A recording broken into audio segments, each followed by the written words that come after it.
My family and I, we sort of always had financial struggles.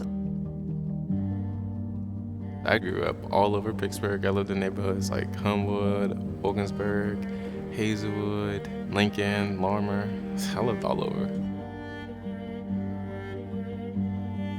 My mom couldn't really afford the bills anymore, so we ended up moving into my cousin's house, into her basement. It was a hard time because there was 4 of us there and a dog in this tiny little space.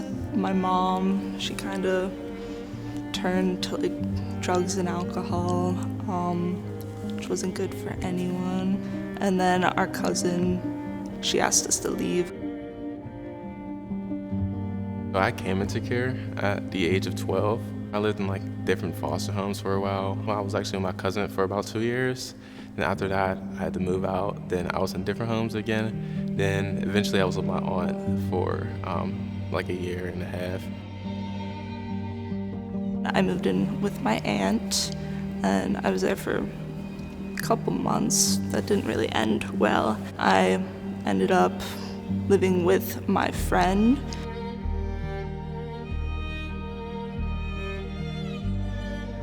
If you are a child being evicted from your home, it is very stressful, feeling like you can't do anything about it. It ends up with them being a lot of time closed off, being afraid to accept help. All it takes is one bad day, one domestic violence incident, one fire. It's just one bad situation to happen.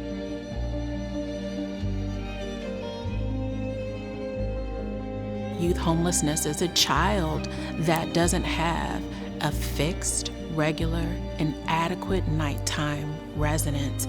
70% of our students are not living in shelters. They're not living in transitional homes. They're living in the community right next door to us. They're living doubled and tripled up in other people's homes.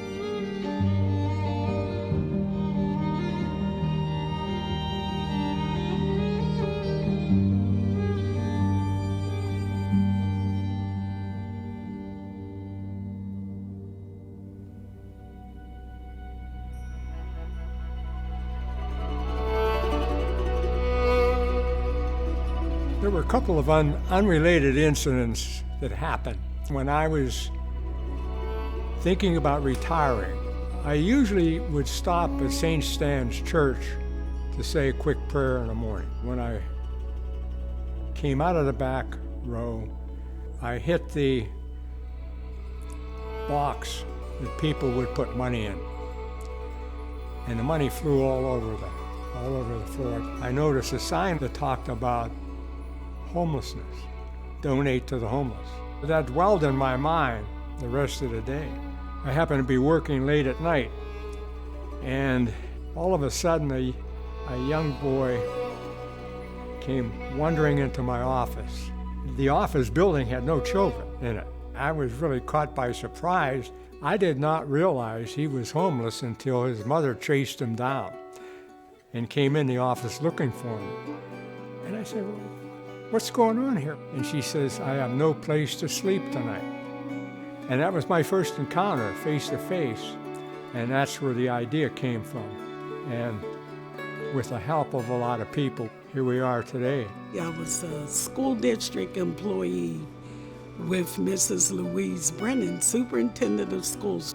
I was her assistant, and Dr. Joseph Lagana was a great friend and the executive director of the AIU. Dr. Lagana retired, and he said he wanted to do something special with his retirement funds, and he came to Mrs. Brennan and I and said he wanted to form a program to help homeless children. Mrs. Brennan looked at Dr. Lagana and said, take Veronica, and he did. So we became a team. I had estimated about 150 kids who were experiencing homelessness in Allegheny County. They had the same dreams and same desires as anybody. If we didn't connect them to an education, they were going to have children who were going to be homeless as well. It started off first with transportation. Our goal was to be able to get them educated in the schools and transported back and forth so that they would not lose education. I've always believed that education is the solution to many problems. From 2001 to 2008, being on the board, I got to know the kids that we were helping. Seeing what HCEF was doing and knowing that I could help more as the ED made the decision very easy. When I think of the families, I think the misconceptions is that everybody's on drugs or that people deserve this. They're not really looking at the systemic inequities that can cause these issues. Typically, a family is experiencing homelessness. It's purely about economics. The average rate of minimum wage is $7.25 an hour. They need about $1,500 to $2,000 a month, and that's only for housing. That's not including clothing and food and medical care and transportation. These families are working 2 and 3 jobs in order to earn money. Our job is to remove labels and discover people. When I was at HCEF, a lot of times with the students, we tried to empower them to speak their voices. For years, I didn't tell anyone anything, and not having anywhere to go after my aunts kind of forced me to open up to my friends. It's like an awkward conversation to be like, hey, I need help, and I never like asking for help, but that kind of opened up a lot of opportunities, and my teachers started knowing more, and then that's also how I got connected with HCEF. I was living in Mount Lebanon. Then I would catch the T, then the Port Authority bus just to get to Obama. And it took like an hour and a half. I'm not gonna lie one bit. It was definitely tough. My senior year of high school, I was speaking to my counselor about my circumstances and how I wanted to go to school. I got connected with them. I feel like it's very important to have a community around you because you always need that person to go to whenever you have to talk about things. Without that, you're just alone.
Our goal is to create equity through education.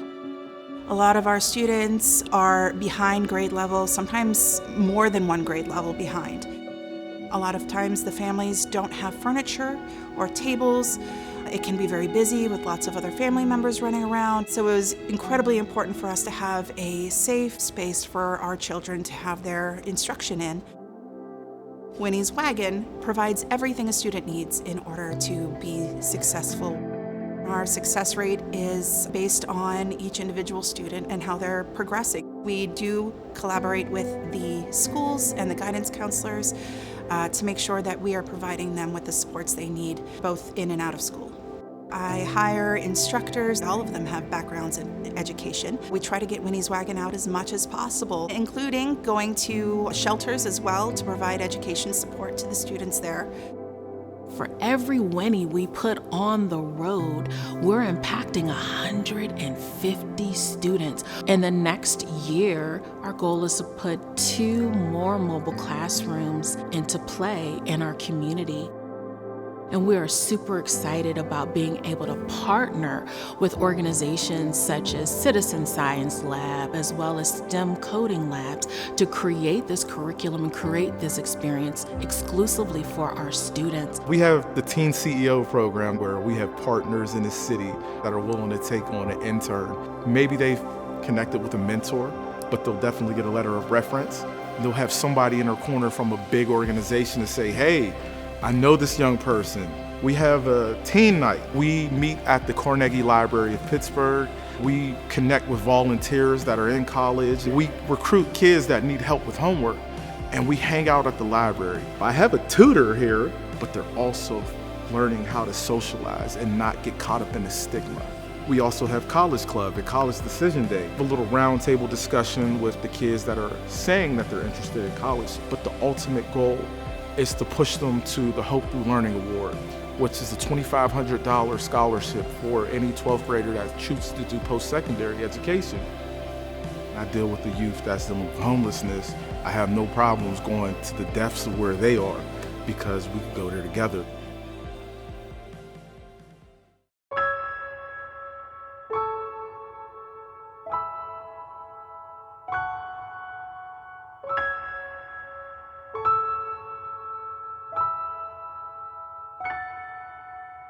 This is where these winding roads have led.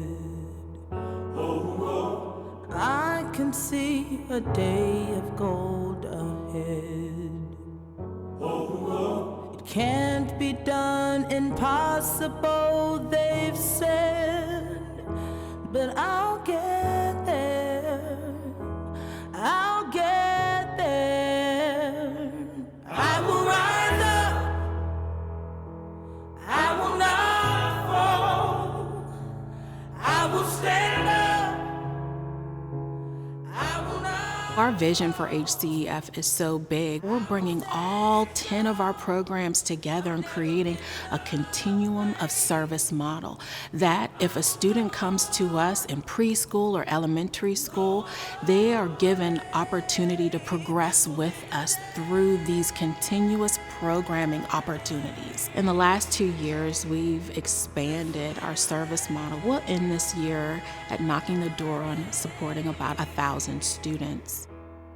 If our students don't realize or understand the correlation between good grades, comprehending what you're learning, and how that applies in the workforce, then we haven't done our jobs. We don't want them to have a job. We want them to have a career. These children are our future leaders, future presidents, future CEOs. HCEF is headed in the right direction. 25 years proves that. We gotta keep growing along with solutions that'll help young people be the best that they can be.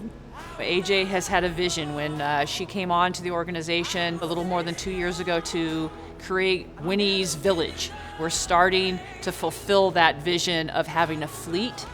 Children just need an opportunity, a door opened for them. We're providing additional support, resources, financial support to help children through a time of need, whether that be 1 year or their entire educational career. I knew I had to do good in school because I knew I had to get in college, so yeah, good grades was a must. I'm pretty sure everyone knows how expensive books and school supplies are, and not just even the scholarship, they help like on another level, so like they'll make sure I'm okay, they'll check in with me. It's just an awesome organization. I'm currently going into my 3rd year actually at the University of Pittsburgh. I'm majoring in social work. I plan to do my master's in it. And I work at Panera, and I also work as a program assistant at the Educational Outreach Center. I always knew I wanted to go to college. I learned about HCEF through one of my teachers in high school. They told me about the Hope Through Learning Award. They ended up renewing the scholarship the next year. I've been staying in contact with them ever since. Being recognized for your struggles and like seeing other kids going through the same thing as you really made me feel seen, and it gave me more hope for my future. I go to Pitt. I'm in my second year. I'm actually graduating a year early too. We have to focus on ensuring that our students who have been identified as experiencing homelessness know that this is a temporary situation. It is not your identity. You have your whole life in front of you, and because of that, you can do whatever you want to do. There's hope to get through it. There's always people around you that can support you. I feel like just taking the steps to achieving my goals is important. Everything happens for a reason. There's always going to be like that light at the end of the tunnel, and I know it could be challenging, but like you are there for a reason.